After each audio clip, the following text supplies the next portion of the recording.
প্রিয় বন্ধুরা, আমাদের মাঝে অনেক বোন আছে যারা স্বামীকে কিভাবে আদর করতে হয় এ বিষয়টি জানেন না। আর এই কারণেই সংসারের সমস্যা সৃষ্টি হয়, আর ঝগড়াঝাটি তো লেগেই থাকে। এবং অনেক সময় তো এমন দেখা যায় যে তাদের মধ্যে সম্পর্ক বিচ্ছিন্ন হয়ে গিয়েছে। তাই যে সমস্ত বোনেরা স্বামীকে কিভাবে আদর করতে হয় এই বিষয়টি জানেন না, তাদের জন্য আমার আজকের এই ভিডিও। এজন্য সকল বোনদেরকে বলবো, আপনাদের জন্য আমার আজকের এই ভিডিওটি খুবই গুরুত্বপূর্ণ, তাই সকলেই ধৈর্য সহকারে ভিডিওটি সম্পূর্ণ দেখুন। চলুন আর দেরি না করে ভিডিওটি শুরু করা যাক। স্বামীকে কিভাবে আদর করতে হয় তার মধ্যে ১ নম্বর হচ্ছে, স্বামীর জন্য সুন্দর করে সেজেগুজে থাকতে হবে এবং স্বামীর মেজাজকে বোঝার চেষ্টা করতে হবে।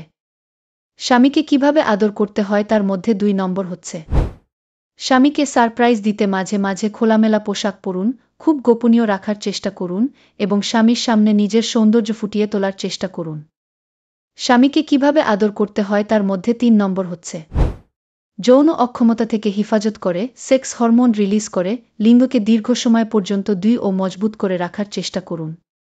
স্বামীকে কিভাবে আদর করতে হয় তার মধ্যে ৪ নম্বর হচ্ছে, স্বামীকে দিয়েই আদর শুরু করুন। তার বিশেষ বিশেষ জায়গাগুলো বিদ্যুতের মতো চমকিয়ে দিন। তাকে গরম করে ছেড়ে দিন। যখন আপনার পালা আসবে, তখন স্বামীর উত্তেজনা কিছুটা প্রশমিত হয়ে যাবে, যা দ্রুত বীর্যপাত কমিয়ে দিতে সাহায্য করবে। স্বামীকে কিভাবে আদর করতে হয় তার মধ্যে ৫ নম্বর হচ্ছে, স্বামীর যৌন পারফরম্যান্সকে প্রশংসায় ভাসিয়ে দিন।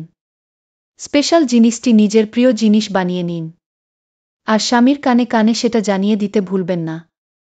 স্বামীকে কিভাবে আদর করতে হয় তার মধ্যে ৬ নম্বর হচ্ছে, স্বামীর পোশাক খুলতে সহায়তা করুন, প্রয়োজনে আপনি নিজে খুলে দিন, আর আপনারটা যেন আপনার স্বামী খুলে দেয়, তাকে যৌনতার সুরে অনুরোধ করুন। স্বামীকে কিভাবে আদর করতে হয় তার মধ্যে ৭ নম্বর হচ্ছে, যদি কখনো কন্ডোম ব্যবহার করতে হয়, তখন আপনি আপনার স্বামীর লিঙ্গে প্যাকেটটি খুলে সুন্দর করে পরিয়ে দিন। স্বামীকে কিভাবে আদর করতে হয় তার মধ্যে ৮ নম্বর হচ্ছে, স্বামীর চরম পুলক অর্থাৎ বীর্যপাতের সময় বেশি আপন করে নিন, শক্ত করে জড়িয়ে ধরুন এবং হালকা হট কথা বলুন। স্বামীকে কিভাবে আদর করতে হয় তার মধ্যে ৯ নম্বর হচ্ছে, বিভিন্ন পজিশনে যৌনমিলন করতে ভুলবেন না। কারণ প্রতিদিন একই পজিশনে যৌনমিলন করতে ভালো লাগে না, তাই যৌনমিলনে ভিন্ন পজিশন অবলম্বন করুন। স্বামীকে কিভাবে আদর করতে হয় তার মধ্যে ১০ নম্বর হচ্ছে, কখনো মনমতো অর্গাজম বা আপনার বীর্যপাত না হলে মন খারাপ না করে দ্বিতীয়বার চেষ্টা করুন। প্রয়োজনে ডিম দুধ খেয়ে নিন।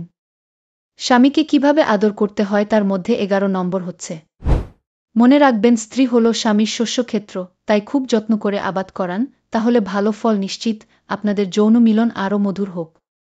আশা করছি সকলে বুঝতে পেরেছেন স্বামীকে কিভাবে আদর করবেন।